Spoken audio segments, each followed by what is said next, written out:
you're right. I am a multifaceted guy. I don't actually know if Marco Soriano is on this panel. I don't think he is, but if he's paying attention, I might just cold call him because I old habits die hard.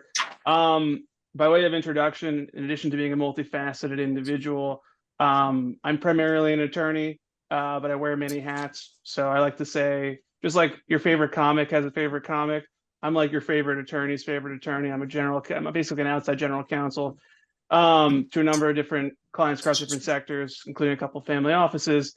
In addition to that, I teach an NYU sports business program, and I've been brought in to asset managers like BlackRock and investment banks like Moelis to basically, and provide whatever expertise I have, specifically in the realm of sports and entertainment, et cetera, with respect to their various investments. But I will let Chris and then Matt introduce themselves because they're more important than me as it relates to what we're talking about today. And we can go from there. So Chris, I'll let you take it away. Thanks, Dan. Chris Anci. I've been in the financial services business for now 30 plus years. I used to say 20 plus, but we'll move to the 30 number. Started my career off at Bankers Trust, building mutual funds, then ran my own broker-dealer for about 15 years. And then for the last 8 years, been working at a family office here in New York City, which we wound down last year for a couple of personal reasons for the proprietor. But at that family office, we were on the buy side and primarily doing Series A investments. He was a large real estate investor, so we were looking for non-correlated assets with him. And we found it was a very good part of the market to be involved in because it was post-revenue companies. So the thesis was proven, and it insulated us from what I would refer to as the infamous pivot that you find sometimes, and we can talk about that later, by founders in pre-revenue companies. Sometimes they have to change the strategy up. I'm currently working on doing that as well, but now a little bit on the sell side. And that's my story for right now. Okay, cool. Matt. Yeah, hey, great to join everybody here. My name's Matthew Garrett, founder of Strata Analytics. And basically what we do is we provide predictive, forward-looking insights into market regimes. What does that mean? Basically, we're trying to provide the signals, create the forecast to help inform on investment policies, portfolio construction decisions. And that's everything around from manager selection to idiosyncratic trade ideas, thematic overlays. So interestingly enough, like this panel's credit's something I have not spent a lot of time on for a big gap in time. But in the last 2 years, it became more interesting and started drawing off of my experience being a credit analyst in lower middle market leveraged finance, which was my first job in the industry. And that was kind of a sleepy area for call it like 10 years. And now it's becoming more interesting again. So having made that pivot from credit to macro, the macros kind of bring me back to the credit.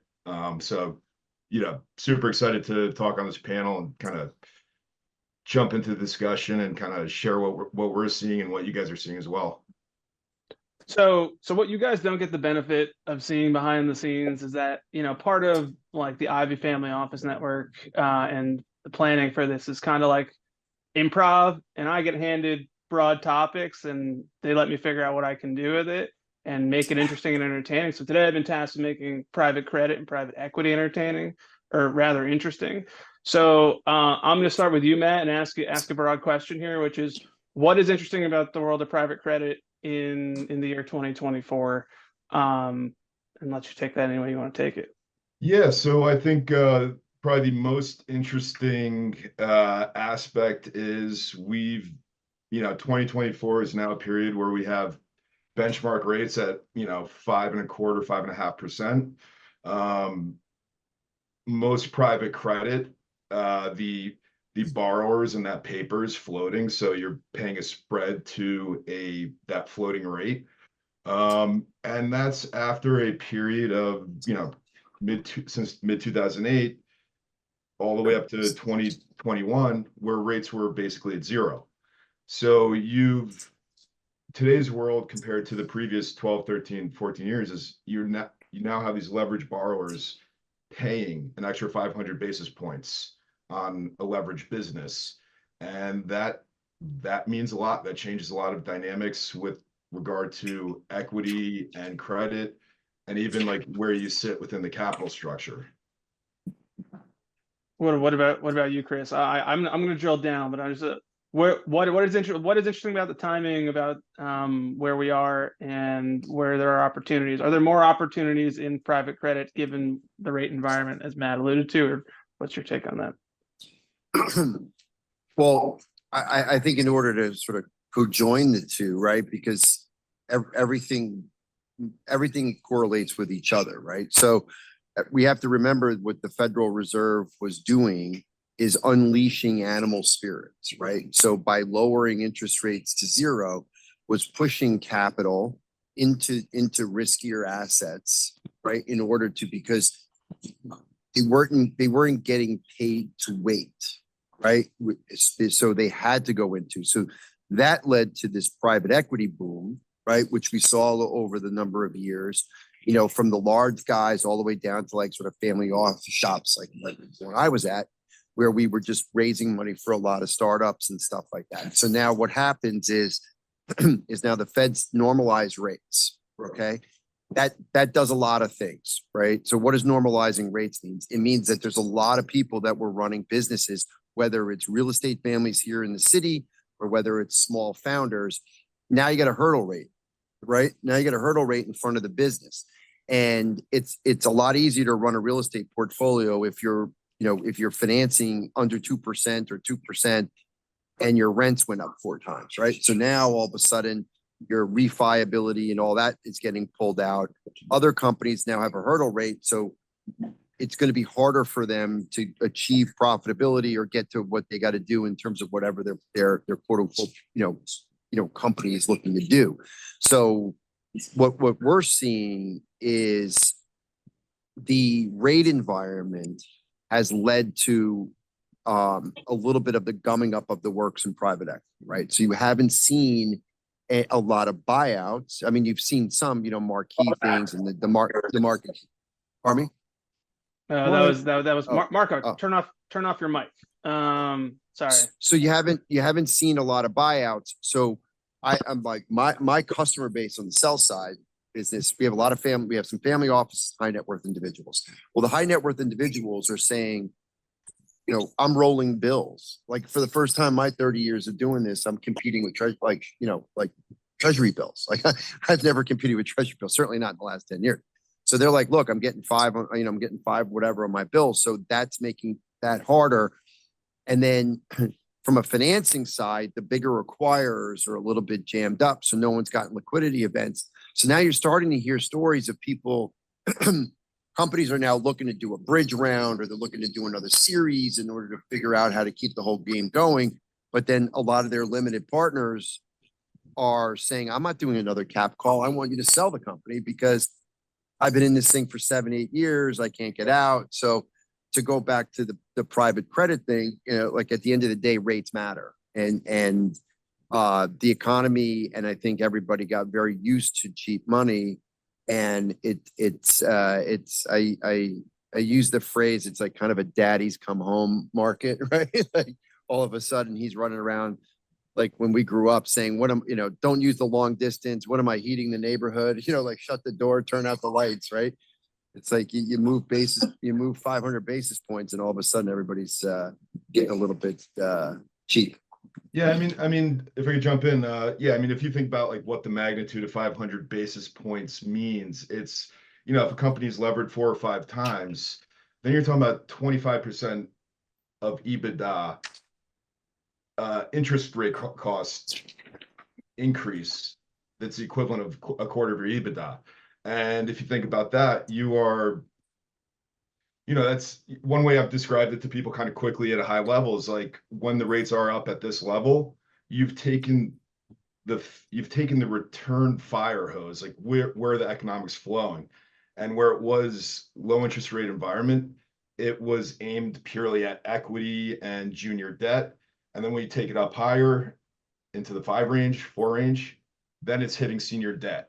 And even now you're starting to see more guys come out, more activity going into the ABL world, so asset-based lending. And those would be the guys where typically you have senior lenders, private credits, typically term loan A's or B's, 5-year paper, generally senior in the stack. But now you're seeing a lot of lending going into even more senior. So that could be receivables financing, or that could be ABL financing. And I think that is kind of somewhat of a sign of the stress that's hitting some of these underlying credits. So guys want, if you're commit to a certain extent, if you are more risk adverse, you definitely want to move up in seniority, and you want to have kind of a clean claim on the underlying assets. Like, so a number of my conversations these days is, where's the, Daniel, as you originally asked, like, what's interesting, where's the opportunity set? To Chris's point, a lot of things are held up right now, and there's like a lot of the pretend and extend, which actually kind of works in this environment. But I think in a lot of those instances, you're not looking at a big shock. Like, the risk doesn't play out as a big shock. It probably more likely comes out as subpar returns over the life of a fund. But where I think there is some real opportunity is with some of the managers that really have the infrastructure and the expertise in not just deploying capital, but being able to operationally underwrite these deals. And what does that mean? That basically means if you're going in and you're a senior lender, maybe a bank is stepping out of the loan because the company made a leveraging transaction and the transaction went sideways, and bank's like, no more. And now you need to find like these pools of capital where you kind of have a quasi-distressed seller, and who can be the buyer for that distressed asset, what is involved in that. It becomes very specialized skill set, because you need to have a group that can understand at that point, the actual like operations of the business, be able to bring in assess the operations, but also be able to be a support and a resource to a company that might go through some like operational changes to make the business more efficient, maybe to sell some core assets. And probably 80% of lenders in the space, they're traditional lenders. They are like, we want to lend, we want to make our money back, we want to get our interest and principal back over the course of 5 years. And truly lending credit, it's a short volatility trade. So they don't want anything to change. They want to clip their coupons. They want nothing to happen. And at the end of the day, 4 years out, they get refinanced. That's job well done. What gets trickier and becomes kind of a more limited pool of groups that could actually handle that is when things get distressed, when you potentially have the sponsor and owners stepping away, and because they've gotten the dividends they needed, they're over leveraged, there's not a lot of ownership left for them or value left for them in the company. And at that point, you hit those operational risks that I was talking about, which could be like, maybe there's a rainmaker in the business. There's like a key relationship guy, and he owns 5%, 7% of the company, and he's really close with the founding, the founders, the family that might own this business. And if that guy steps away, part of the underwriting process is you're writing to a recovery. Are you writing to like a 70%, 70 cents on the dollar recovery? If it gets to that stage where things go hairy, it becomes a very dynamic situation. That 70% recovery that you underwrote to could get sliced down to 20 if you lose some key people, or even if like assets fly out the door of a warehouse. So it becomes a very different dynamic. And just to kind of, put that back in context, this will probably happen for like 3, 4, 5% of deals on the lower middle market. I think, as Chris was saying before, there's a lot of smart guys putting together really smart capital solutions, which might be like a continuation fund, which keeps kind of everybody in the game, and it prevents things from getting very hairy, where you could have like lender on lender violence and maybe management fully leaving the business. We've had a couple of good band names pop up while you guys were talking, right? So Unleashing Animal Spirits, I was paying attention to that one. That's gonna be my next band, and then Lender on Lender Violence is another good one. Yeah. Sorry to ruin your flow, Matt. I just I'll let you finish your thought if you wanted to put a bow on that. That's great. We joked around earlier about kind of like what are going to be the hot buzzwords, and I do think kind of it'll be like the lender on lender violence. I think there's a real real impetus, whether it's the equity guys, the mezz lenders, or the the senior guys. But I think generally there is a real appetite, a real desire to avoid kind of those more contentious situations. But I'll give you kind of like one quick example with somebody I was talking to that's going through driving a restructuring right now. So the business defaulted. You've got basically a senior lender, you've got a junior lender, and you've got the equity that's pretty much all but blown out. Company's just like way too levered, and the company's been in default. They haven't made interest payments, they haven't made their principal payments in a couple of quarters. And typically what happens is the two creditors, the two lenders, the junior and the senior guys, they agree and they're like, okay, we're gonna sign a notice of default. And that allows certain things to happen in court proceedings. And usually you have the lenders in alignment with this. But in this instance, there's one lender that doesn't want to do that. And it's for, let's say, well, it's for interesting reasons, let's say, which could be kind of, that is. Well, I mean, within the bounds of the confidentiality, you don't have to tell us, but you kind of have to tell us if you're saying it's interesting. Like there's got to be a good story there, no? Yeah, and I think it falls broadly into that bucket of lender and lender violence at that point. It's like where, what could happen is you get to a workout. It's like both guys are like playing a game of chicken, and eventually something breaks, and then they get to a workout where it's like, okay, Junior, you're taking 10 cents on the dollar. We're taking 50 cents on the dollar, and we're gonna, put this new, debtor in possession financing together, and then we're gonna look for exit finance. But things do get contentious, and like where that does get interesting is in some of these like private credit vehicles, where typically a lot of this stuff used to live on the banks, but now it lives in 7-year locked up vehicles. So just a number of interesting things to think about. As scary as that sounds, again, that's like going to be a very low rung of the world. And I think it's going to be limited, but at the same time, you're getting paid a lot more to take those risks now. So it's like the return is becoming more commensurate with the risk if you're going into like eyes wide open. Fair enough. I think so. The way I think about it is in really simple terms, right? Like, I think I think Chris, you made a good point about like when money's cheap, the kids are running amok, but when money's expensive, like dad is coming home and oh shit, like we gotta paint the dog back to his original color.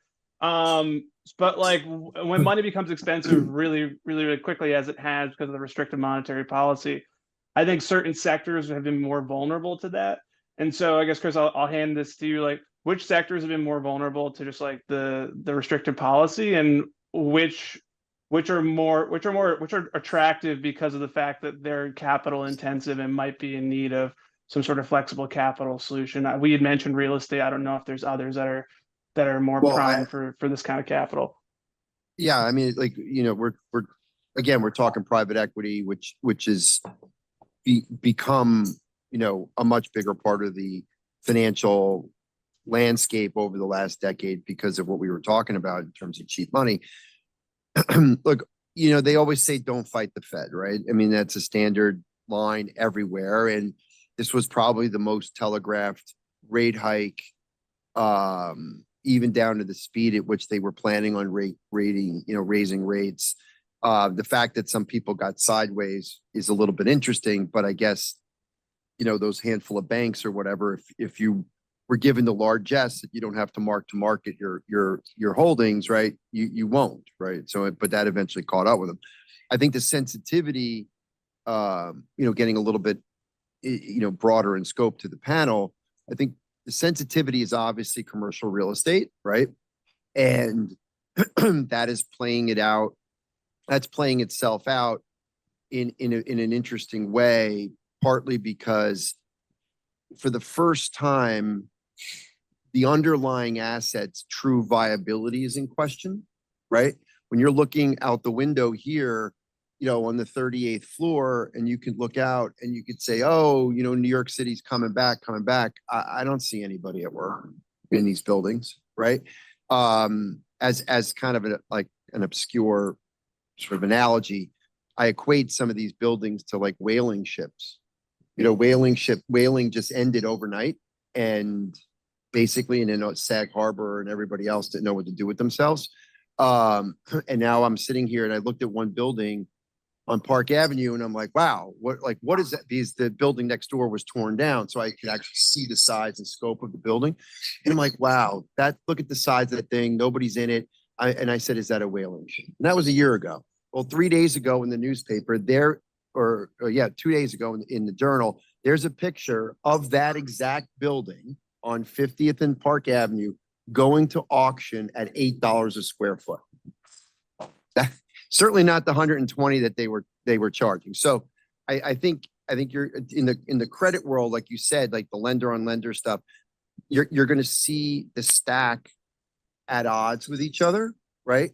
Similar to what you may see in private equity. I know of a situation where a fund, bought a pretty cool company, $40 million valuation. They're in. It's been a couple of years now, and it's got an $800 million valuation. But they send out the letter to the limiteds and they say, we're doing a bridge round before the Series F, right? So now there's infight. Because now the limiteds are like, just sell the damn thing because we own it at 40. It's worth 800. Even if we get 700, we're good. I got a ton of other this stuff on my books that I can't get out of. So let's just get out of it. But management wants to get paid. So they're sitting here saying, no, let's do so it's very similar to the private credit world, right? Where people are at odds in the stack because someone's got a vested interest to hold on because they want to get paid and what have you. So it's there's definitely a lot of murkiness going on in the economy. I don't want to be a gloom and doomer. There's some positives and everything like that, for sure. Yeah. I have two questions. One is I got to think that the people who are the limited partners in these private equity firms, the institutional guys, the pension funds, et cetera, are very unhappy. I think there's a contagion from that. That's number one. And then, secondly, with regards to the people who are, trying to extend the private equity, looking for bridge rounds. To me, I think bridge rounds, when you're doing debt, a lot of people are very unhappy with that. They want to have something that's priced out, like a bridge equity round. And if you're going to price it lower, but they want to just get max out of financing. To that point in the last year, look, there's still people. There's still people out there that like to put money to work. So the Series A stuff kind of can move. Like I've got a couple of pretty cool things that that are, they're fun and they're kind of cool. And I think we can get them done. But a lot of the bigger ones, like when they had a Series C or a Series D, that got shelved last year because they were going to be doing down rounds. And people didn't want they didn't want to show people a bad mark. So going back to the pretend and extend, look, we all know that these regional banks are all fundamentally insolvent, right? Because they got all this paper, but the Fed's like Treasury's turning a blind eye to it, right? Letting them figure it out, hopefully, because, they'll get 25 cut like at the end of the year or maybe before the election, who knows, right? Not that that's going to save the day. So nobody wants to pull the pin on the grenade, and there could be. Yeah. The comment I want to make is that if I were running a portfolio, I don't care what the portfolio is, if I'm a private equity company, a real estate company, et cetera, and I see rates are going to move, do we know it was going to go 500 basis points? We certainly knew it was going up and it wasn't going to be light. the first thing I'd start doing is looking at my portfolio and taking a look. What am I invested in? The companies I'm invested in. How is the operating expense going to affect my company's profitability? The individual companies I put money into. How am I going to get money if I want to correlate that to revenue? So how are my profits going to be squeezed based on a 500 basis point increase in interest rates? And how are revenues going to be affected by that? How much leverage do I have to increase revenues to offset that? So I start preparing for what might be a problem and taking it in advance, not to wait for the shit to hit the fan, so to speak. And now I'm in trouble. I agree 100%. That's the way I think. Well, what we saw going on was during that period of, you know, very low interest rates, we saw the smart CFOs, the guys that had the availability to some of the wholesale funding markets. We saw them and they went out and they termed out their debt. They hit the high yield market or the, you know, even investment grade, and they termed their debt out where they were a fixed payer. So like not term loans where it's floating, but they went out and issued 10-year paper to lock in exactly to the audience members point there on the balance sheet side. But yeah, I mean, what he was just talking about was, I mean, that is like those are the underwriting exercises you want to go through when you're writing, you know, when you're writing up the underwriting documents, when you're doing the initial due diligence, because, you know, in lending land, you know, the best case scenario is, again, it's like short volatility. You don't want it to do too well. You don't want it to do too poorly. If you have like a negative selection bias. So the ones that do really crappy, you wind up owning them. The ones that do really, really well, and you're like, you know, you underwrote the greatest deal is mispriced. If it's mispriced, you just spent probably a month or two underwriting this deal, paying lawyers to do the documentation, and it's mispriced, it's undervalued, and it gets refinanced out. So somebody comes in, they're like, we'll lend to you at 100 basis points less. So yeah, it's super important to, like, when you're underwriting that, to like see, like, particularly in this stress part of the cycle, as the audience member was saying, you want to underwrite and know, like, what is my recovery, and like what the recovery is, like how much capex could you cut away if the cycle goes down a little bit. How much of this capex can you defer for 2 to 3 or 4 years? What assets are available to sell? So yeah, we're kind of in that, we're in that world right now. We're going through that, like that. That said, there's a ton of dry powder wanting to do those, you know, a better industry term would be a extension or a continuation fund, to help get through these periods of, you know, where there's absolutely financial stress within a lot of these underlying assets. I'm sorry, So Dan, let me just cut in. Matt, can you Sure. define this dry powder and the source? Are we talking about distressed funds? Yeah, Or so what? a lot of it is it exists in private credit land. I mean, like if you look at you know, look at the funds that BlackRock has raised, Apollo, the big guys, you know, Marathon, like there is a ton of capital going. The LP base is, you know, think sovereign wealth funds, think large family offices, think pension funds. And it's still an attractive, you know, they're looking at an attractive prospect of being able to set up maybe it's a 7-year fund, and, you know, it's going live in, you know, in the next couple months, and they're going to be able to start deploying into a market where capital is tight, where maybe there's some haircuts that need, like, kind of a, you know, haircuts needed are needed on the equity side. But, you know, you guys were talking about bridge financing. That is a risk, you know, that is quasi, you know, if there's a spectrum of distressed, you know, let's say distressed debtor in possession is on like the extreme side, you know, I'd say continuation fund or some of this bridge funding is, you know, just further over here on the spectrum versus, like, you know, let's say a hot market where it's like, private tech where it's up round after up round, and you basically have like bought deals going on. So Matt, let me just cut in again. So I would say the difference between today and 2009, when everything crashed, was that there was probably 5 funds that were secondary funds that had about $1 billion each under management. Today, there's probably 100 billion in secondaries and distress funds out there. So there's all kinds of transactions happening that nobody's even hearing about. And whereas the spreads went to 60% haircuts in 2009, I bet you there's deals getting done for 15% and 20% haircuts that you just never hear about. So, And it's, it's all private. Nobody hears about it, et cetera. so on that point, right? And going back to what you were saying earlier, I used to make the comment to people, I'm like, look, if you got your junior person sitting in the office right now and you're changing that Excel spreadsheet and you're moving that cost of capital number from 2.25 to 550, the whole right side of that spreadsheet is going red, right?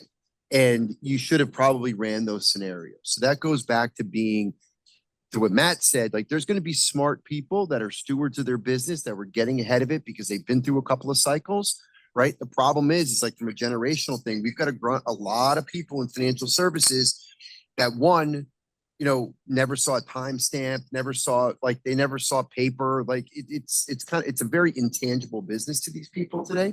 So it gets a little weird if you grew up in a business that always had 0 interest rates, and now you don't know how to go in this market. But to what Marty was saying, we're working with a fund right now. It's their fund 7. They buy loans, and they buy very targeted loans. And they're very good at what they do. And I think these are the guys that are going to rise to the top, that they've built a proprietary data. They do the 5 boroughs here in the city, and they take everything from public resources. They can hover over any building in the 5 boroughs, pull up the owner, the debt, the bank, the stack, the whole 9 yards. And then they can walk into a bank and say, we'll give you 52 cents for that loan, or we'll give you 88 cents for that loan. And they do it loan by loan by loan. They were knee deep in the signature stuff, like up in the Bronx or whatever. I mean, so I think there's going to be a lot of opportunity. As Marty said, I think there's a lot of these deals that are going on behind the scenes that aren't on A1 of the Wall Street Journal. What I would have done also, I mean, part of if you're the lender or the borrower, I'd be doing the same thing. As a lender, I'd be analyzing I'd be doing a stress test on all my portfolio companies to determine what stress they can take in terms of increased interest rates and whether they can survive or not. Where does the cost of capital put the company under or threaten the company's survival? And on this side, I'd be doing the same thing. If I'm the company, I have my CFO be sitting there saying, we're entering into a period of difficulty. How do we set up? 100%. And look, I mean, but this is where if you look at lending, right, for instance, right, and Matt could probably chime in. I mean, I spent some time in the asset-backed world, at the beginning of my career. Actually, we did the Bowie bonds, the royalty, like the first music royalty receivable deal. But we did a lot of credit card receivables, all asset backs, right? So if you think about it, right, if you're securitizing this stuff, you don't have that, right? Because you're originating and then you're selling it off.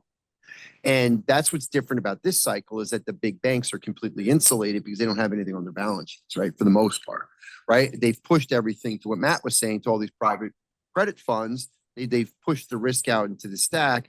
The same way the regulations on the public markets, right, have turned the public markets into an indexed world, and they've pushed alpha into privates, right? That's why everybody wants to do either pre-IPO names or earlier, Series A, Series B, because that's where they push the alpha, because they pushed risk in different places. It's kind of like an electric car. It's like you don't have emissions, but the power plant has triple the emissions. It's like you're not getting rid of it. I think all the questions. So if I can interject myself for one second, just to nudge this in a direction. So what we've sort of alluded to in passing over the course of this conversation is that there's two versions of the future, right? There's the shit hit the fan scenario, or the one that we hear a lot is the soft landing scenario. But either way, I think the big factor in all of this, especially if we're talking about private equity, is the opportunities to exit are not as we stand right now, are not at the magnitude that the capital stack wants it to be, and they're not as frequent as they once were, let's say a couple of years ago. So what is the other shoe that's going to drop here that's going to loosen everything up, such that companies aren't going to have to go out to Series Fs or these bridge rounds, et cetera, so we can get the flywheel of exits and M&A activity spinning again. And I'll let whoever's fastest and wants to take it. So Dan, in terms of like, is it a soft landing or whatever? In the 1970s, when we had a recession, GM in the auto business was 1/3 of GDP, right? So like one industry could like greatly affect the whole thing. Like we got a $24 trillion economy right now. So I think you can be in a depression, a recession, and a boom simultaneously. I mean, we've been living in post-COVID New York for a long time. And I'm going to tell you something, as my buddy who moved to Florida says, Chris, you're still in black and white. I'm down here in Technicolor, right? And so he goes, you got to figure out what you're doing. So the economy is big enough and thriving enough that there could be parts that are ripping. I mean, if you're, NVIDIA is now going to put 22 chips in every Rivian, like, right, that they're going to try to sell. So that's bullish, but then you get infighting within private credit funds. So it's hard to say, how that's going to play out. But we're in an election year. I don't anticipate rates going down, and there's geopolitical reasons. There's a lot of reasons why you kind of need higher rates at this geopolitical thing. So if rates don't come down, I think everybody, to your earlier point in the audience there, like everyone's just going to have to adjust their spreadsheets and see what works for them, and some things may not work. I just want to make one other comment. I'll jump in real quick. I think how this is going to play out, it's going to be like probably the most unsatisfying answer, because it lives somewhere between it's a calamity, big catalyzing event, but boom, and kind of wait a second, we're just kind of slowly drifting along and nothing exciting is happening. I think we're probably closer to that. Things are going to drift along, things are going to move very slowly, again, from like as Marty spoke about, like the secondary funds, the continuation funds, a lot of dry powder and private credit. As Chris was saying, this is very much the manifestation of what regulatory policy was towards the banks.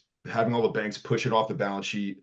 What does that mean? Banks have regulators in their business, on their trading floors, looking at their risks, looking at their marks on a day-to-day basis. They have a whole bunch of liabilities around that.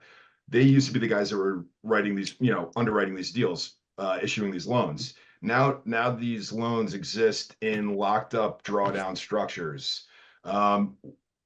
That just draws all the volatility out of the system, and it makes things move generally much slower for the 85-95% of the deals.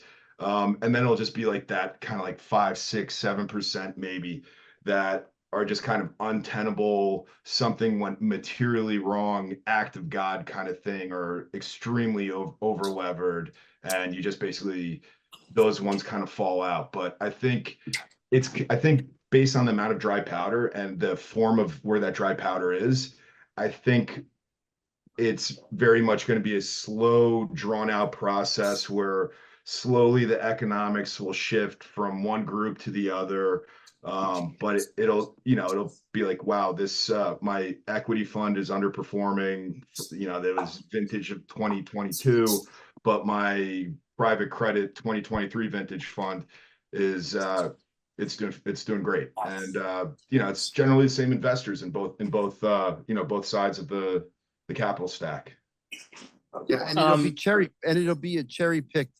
The Apollos, Blackstones of the world they're gonna be like the fund I know. They're gonna go asset by asset, and they're gonna figure it out. And the ones that have a viable model that could be saved, they'll be saved. Maybe it's 50 cents on the dollar or not. But I don't anticipate, barring any sort of like real shock to the system, I don't anticipate any kind of 2009 like scenario, because of what Matt was saying. Like, Like, if some, $2 billion private credit fund gets upside down, it's, no one's gonna match. It is what it is, and those guys took the hit.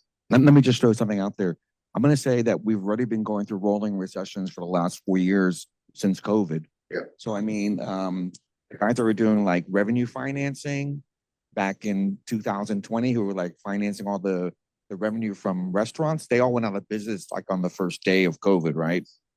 So like we just had these rolling recessions where people just went under, et cetera. Now I think we're pretty much in the clear when it comes to recessions, except for that we have these, 5 or 6 tentpole stocks that are responsible for all the gains in the stock market, right? Now, with regards to credit, Matt, I think that in 2009, it was kind of, especially asset backed, people, groups got whole deals. I think deals are far more syndicated now than ever before. So it's as a way to reduce risk. You're seeing people who are taking 10% or 20% cuts at deals where they used to take 70%. Right. There used to be the hedge fund that was down the street over here, bunch of Russian guys. They were like a $7 billion asset-backed lender, and they were like, they had raised so much money in 5 years before 2008, and they just crashed, right? They didn't know what to do when all the assets repriced, right?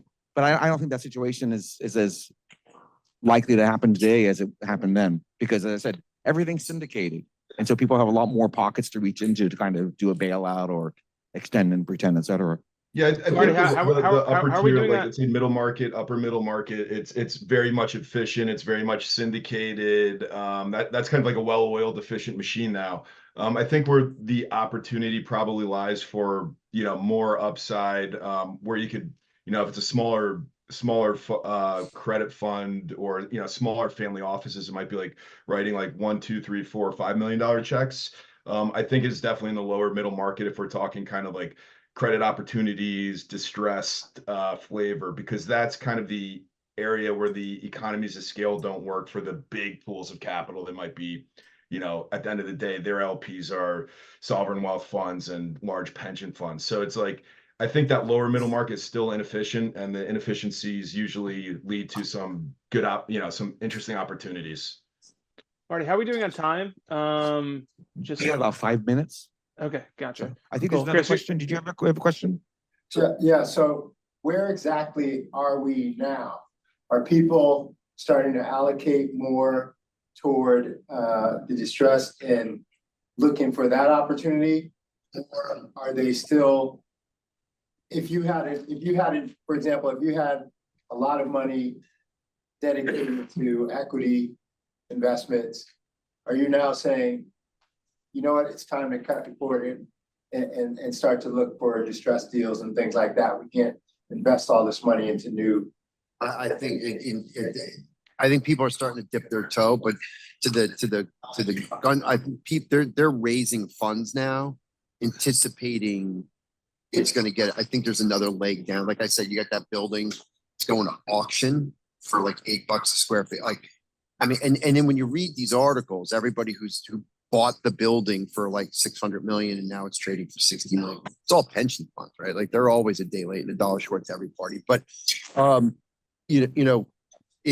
think people will start dipping their toe in the water, right, at some point, and it depends on the asset class, So, I mean, and maybe Paul Saigo experienced this, but in 2009, I got a portfolio of every major hotel on South Beach presented to me for 50% at least off. And none of that has happened in the last 2 or 3 years, right? Of like hotel groups or things like that at these huge discounts. So I just think that there's so much secondary cash out there that if you're not already in the fund, it's very difficult for you to get involved.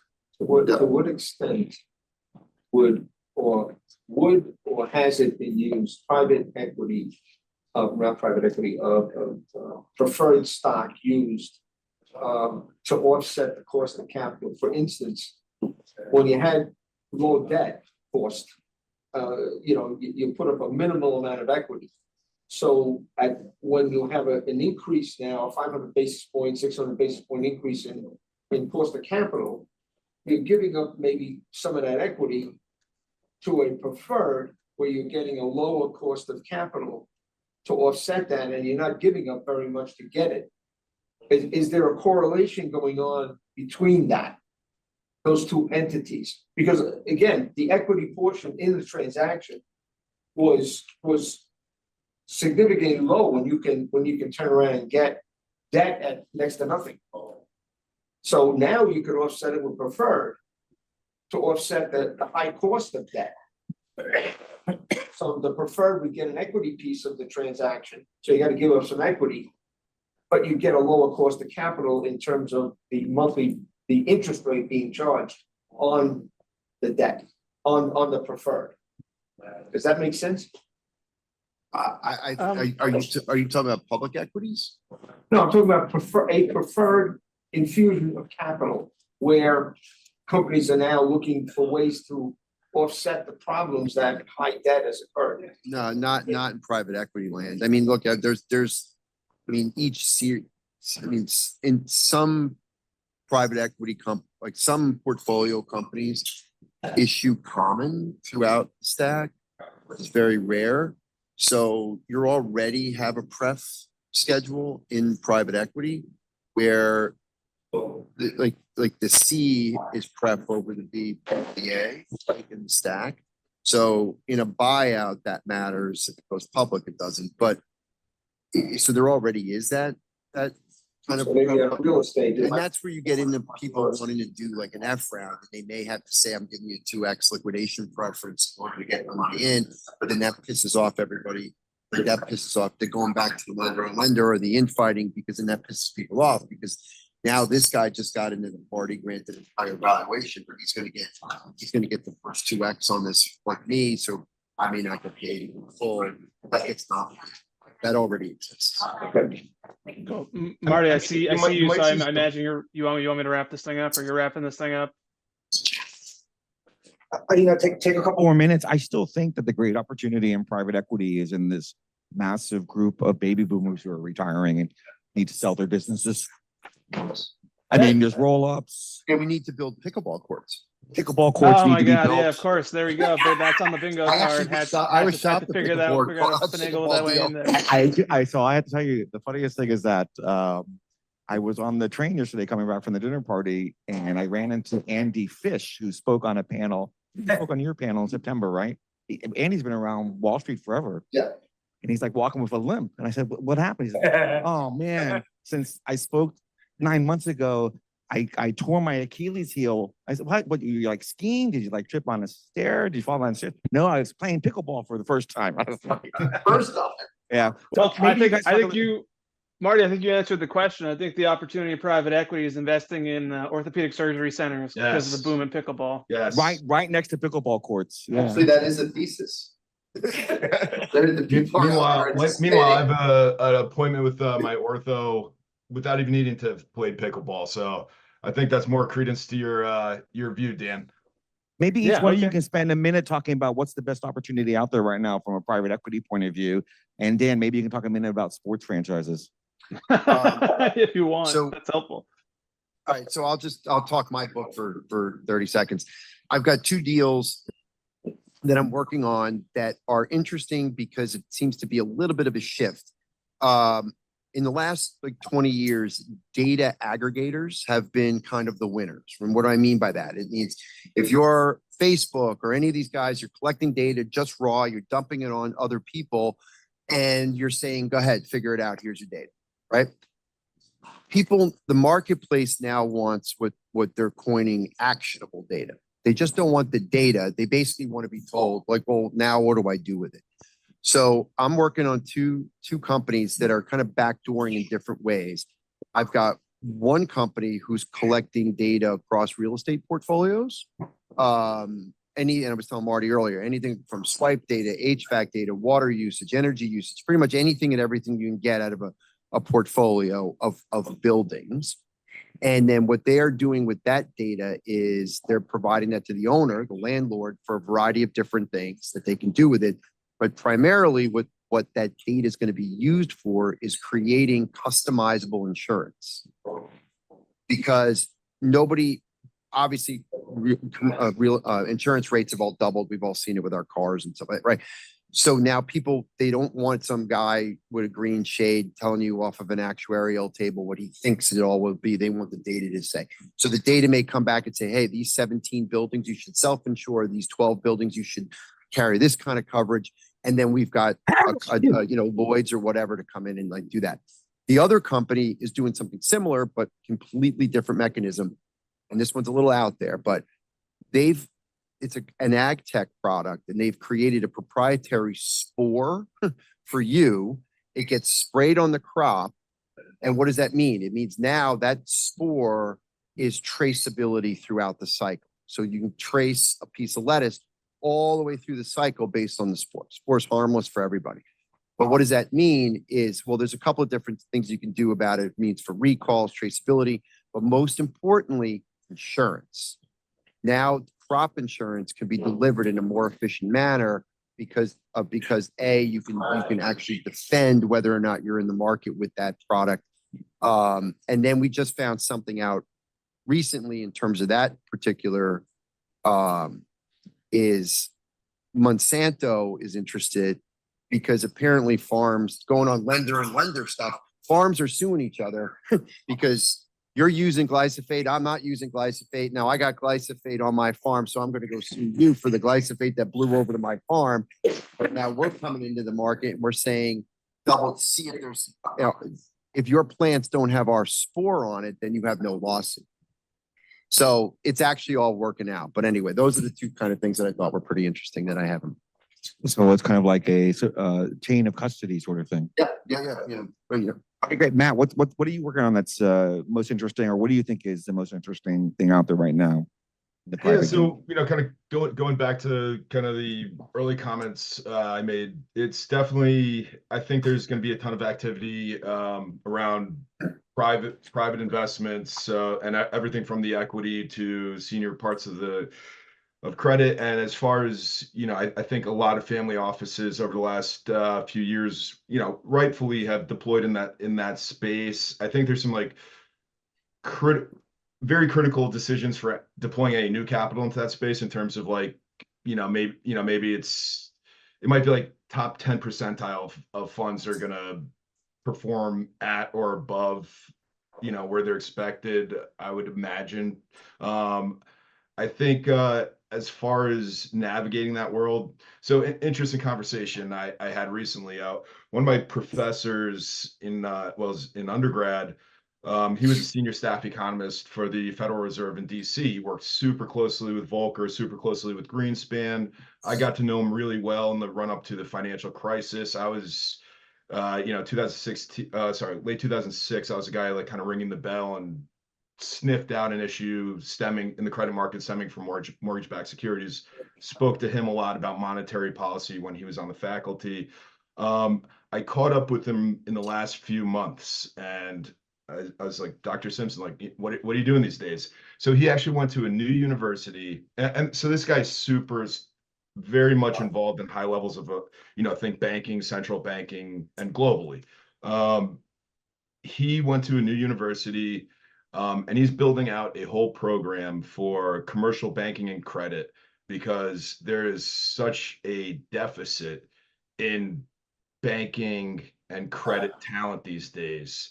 That kind of goes back to what I was talking about, where it's like so much value is going to be driven on the underwriting, on what are the practices, what are the best moves, the decisions that you're making when a credit starts to default, when if your equity, if you're looking at having to take some like taking in new capital, are they doing an equity cure, is it going to get financed out, are you selling assets?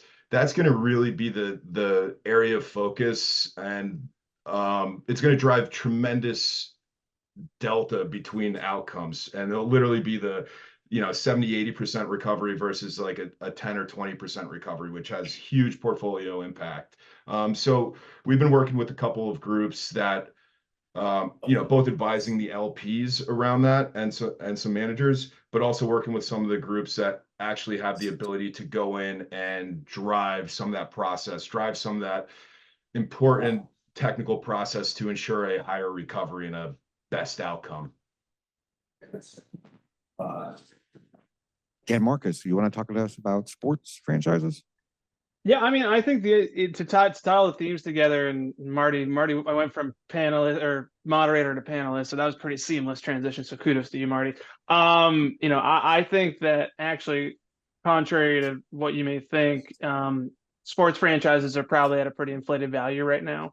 So I wouldn't even think about it from an equity perspective. I would look at what someone like Mark Lazar just did, who sold out his Buck stake for probably 5x what he paid for it 10 years ago, and has now launched or raised at least $400 million for basically a debt fund to be able to lend to sports franchises, because most of these things are not running in the black. Most of them are running in the red and do have need for flexible capital. So I'd actually probably look there and look at what people like him are doing. Hey, Dick, I need to get one more comment from you. What do you think about NIL funds that all these universities are starting? It seems like everybody's doing NIL funds. I deal with those directly because I represent a bunch of different entities in that space, specifically agencies that represent the players that are getting this money, and those are frankly money losers. Those are basically dressed up. Those are basically dressed up ways of offering just cash to players and to get them to come to a school. I think the next iteration of that is probably smart money coming in and being able to actually get something in return, other than them playing, because right now it's the Wild West. There's no strings attached to that at all. You pay a kid $500,000, he goes and plays for your school for a year, goes back into the transfer portal with no recourse, and then does it over again for maybe up to 5 or 6 years. So there's definitely an opportunity for smarter money in that world, for sure. I think NIL is just fascinating, and it actually is changing college sports. But we have one last question here. No, I just to echo the NIL point, my brother's a college basketball coach and at a small school in a mid-major conference. And okay, which school? Murray State in the MVC. Okay, right? the Racers, right? Yeah, that's right. But I'm curious, Daniel, what's your view on some of these emerging leagues and sort of new fan-centric experiences like the Savannah Bananas? Is that just a Harlem Globetrotters effect, or is that more, are we going to see more of that in the way that new capital is deployed into sports? It's a long question. You have 30 seconds to answer it. Yeah, okay, that's fine. The Savannah Bananas is funny. I actually know the owner. That's a real business. I think if you zoom out, like there is more of an appetite for all different kinds of forms of live entertainment that are beyond, like, if you contrast, it's like Major League Baseball. Like, that's a pretty staid experience and kind of boring, even though it's gotten better and faster and it's older.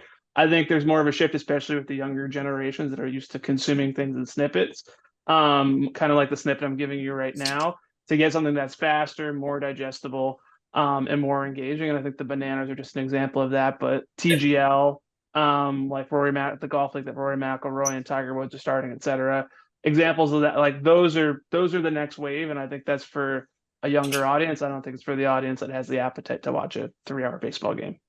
Well, they're probably watching it through some streaming app, right? Or engaged through some app. Watching it in clips, watching it in streaming, watching it while scrolling on your phone. Exactly. Yep.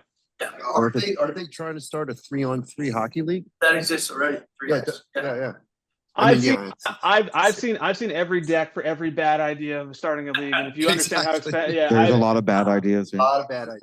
Great, guys. I gotta cut this. So so we can move on to All negotiations. right, appreciate it, guys. Great job, Thank guys. you. Thanks. Thank you, Mark. Thank you, guys. Thanks, Marty.